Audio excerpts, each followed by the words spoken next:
কই গো, কোথায় আছো? মা, এই দেখো আব্বা চলে আসছে। আসছি, দাঁড়া। তুমি এসেছো, কিন্তু তোমার আসতে এত দেরি হলো কেন? কি আর করব বলো, মোড়ল মশাইয়ের বাড়িতে খিচুড়ি রান্না হচ্ছে, তাই কাঠগুলো নিচে পড়েছিল, দিয়ে তুলে এলাম। কি আব্বা, খিচুড়ি রান্না হচ্ছিল? হ্যাঁ রে মা, বড় লোকের বড় বড় ব্যাপার। বৃষ্টি এলে এদের আনন্দ বেড়ে যায় আর আমাদের বেঁচে থাকাই দায়। ওইসব কথা বাদ দাও, তুমি অনেক ভিজে আছো, জ্বর হতে পারে। এই যা, তোর আব্বাকে গামছাটা এনে দে। ঠিক আছে মা।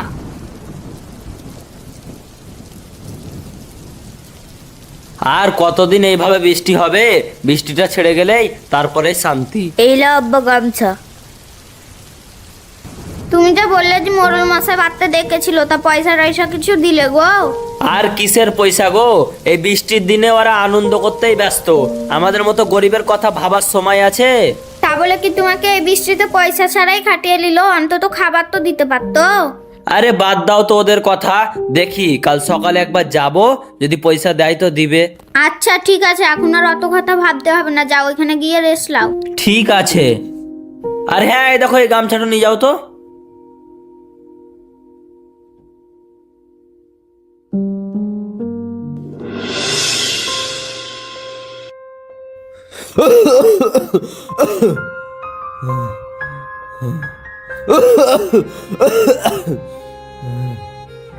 কই গো, তুমি যে শুয়ে আছো, তুমি যে বললে সকালবেলা না মোড়ল মশাইয়ের বাড়িতে যাব? না গো, আজ আর এই বিছানা থেকে উঠতে পারবো না। দেখো তো জ্বর এসছে কিনা। কই দেখি কোথায় জ্বর এসছে। একই জ্বরে তো গা পুড়ে যাচ্ছে, কালকে ভিজেছো, ভিজার ফলে যায়। ফল আর কোথায় পেলাম গো, মোড়ল মশাই তো কাজ করে টাকাই দিল না। তুমি চিন্তা করিও না, আমি ডাক্তারখানা যাই, তোমার জন্য ওষুধ নিয়ে আসছি। আরে না গো, কোথাও যেতে হবে না, গরিবের জ্বর এমনিই ঠিক হয়ে যায়, কারণ তাদের ওষুধ কেনার পয়সা থাকে না। তোমার সব কিছুতেই ফাজলাম, ঘর থেকে কোথাও বেরাবে না। আমি মোড়ল মশাইয়ের বাড়ি যাই, যদি কিছু টাকা দেয় তাতেই ব্যবস্থা হবে।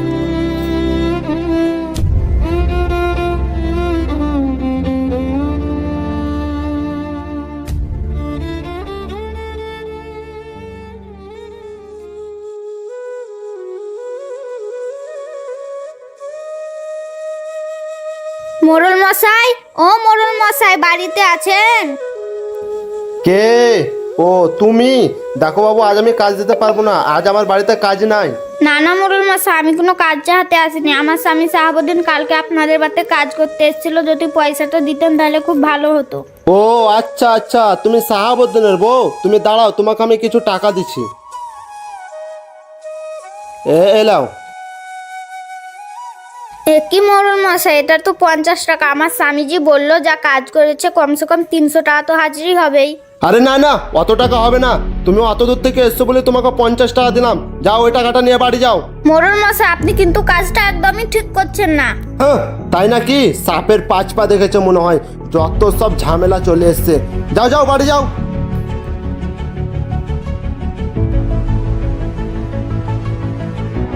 আজ আমরা গরিব বলে মানুষ আমাদেরকে এত ঠকাচ্ছে। এই যা টাকা দিল তাতে তো চাল ডাল কিছুই হবে না, চাল ডাল হলে তো সবজিপাতি কিছুই হবে না। যাই, বাড়ি যাই।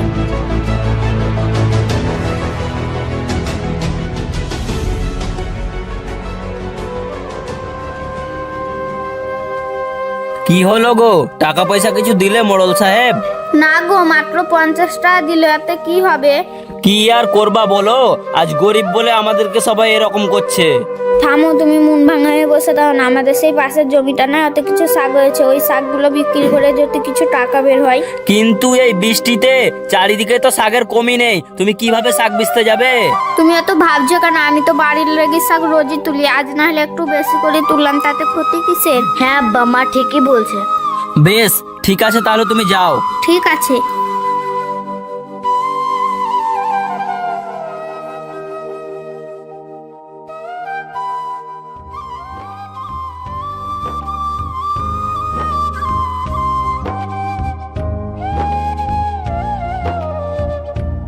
ওই যে ওইখানে অনেকগুলোই শাক আছে, আমি ওইখান থেকেই কাটতে শুরু করি।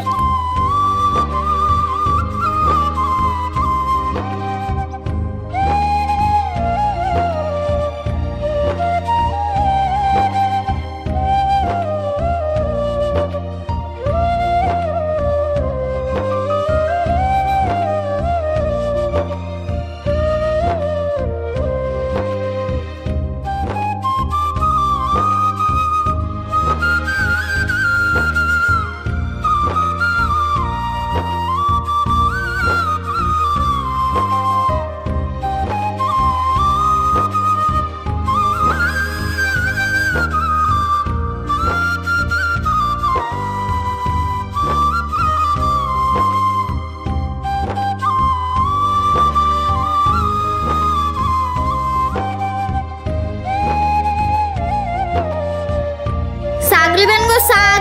শাক আছে শাক। কই গো শাক লিবেন? ও দাদা শাক লিবেন শাক?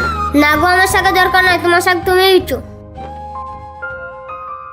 কি আর করবো, ততক্ষণ ধরে শাক দিচ্ছি, একটা শাকও বিক্রি হলো না। আজ আমি ফাঁকা হাতে কিভাবে বাড়ি ফিরবো?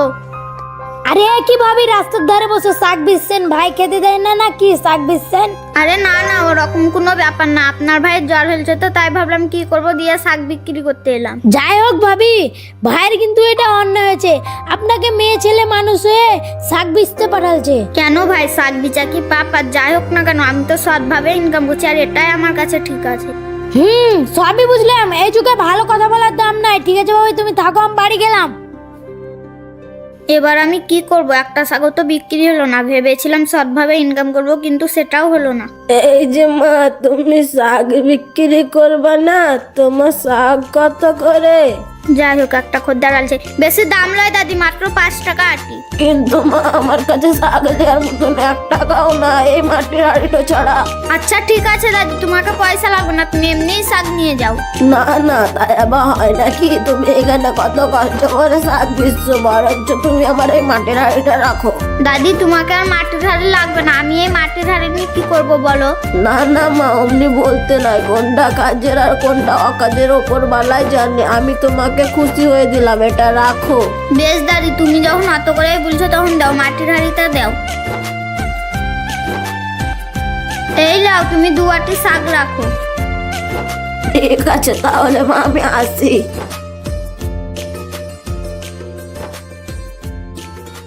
যাই হোক, যা শাক বিক্রি আর হয়ে গেল, আমি এখন বাড়ি যাই।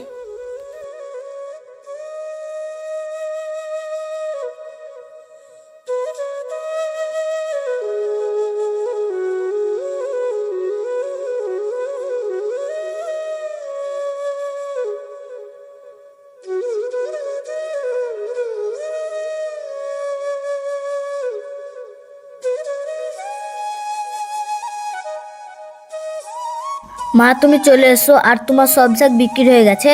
না রে, কোনো শাকে বিক্রি হয়নি, এটা আমাদের পুরা কপাল।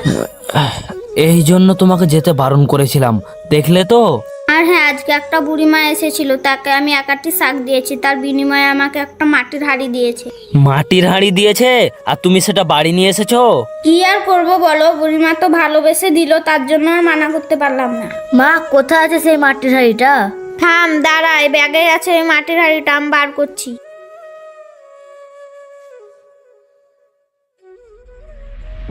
আরে মাটির হাঁড়িটা কোথায় গেল?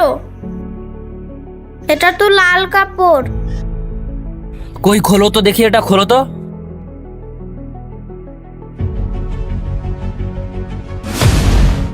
আরে এ তো সোনা। হ্যাঁ তো, তুমি ঠিকই বলেছো, এ তো সোনা। কিন্তু তুমি বললে যে মাটির হাঁড়ি। হ্যাঁ, এবার বুঝতে পেরেছি, ওই বুড়িমা কোনো সাধারণ বুড়িমা নয়, তার জন্যই তো মাটির হাঁড়ির মধ্যে সোনা বেরোলো। হ্যাঁ গো, তুমি ঠিকই বলেছো, এগুলো তোমার সৎ পথে চলারই ফল। এবার উপরবালা আমাদের মুখ পানে তাকালছে। মা, এই সোনাগুলো বিক্রি করে আমাদের সব দুঃখ কষ্ট দূর হয়ে যাবে। তারপরে ওই বুড়িমার দেওয়া সোনাগুলো বিক্রি করে ওদের সব দুঃখ কষ্ট দূর হয়ে যায়।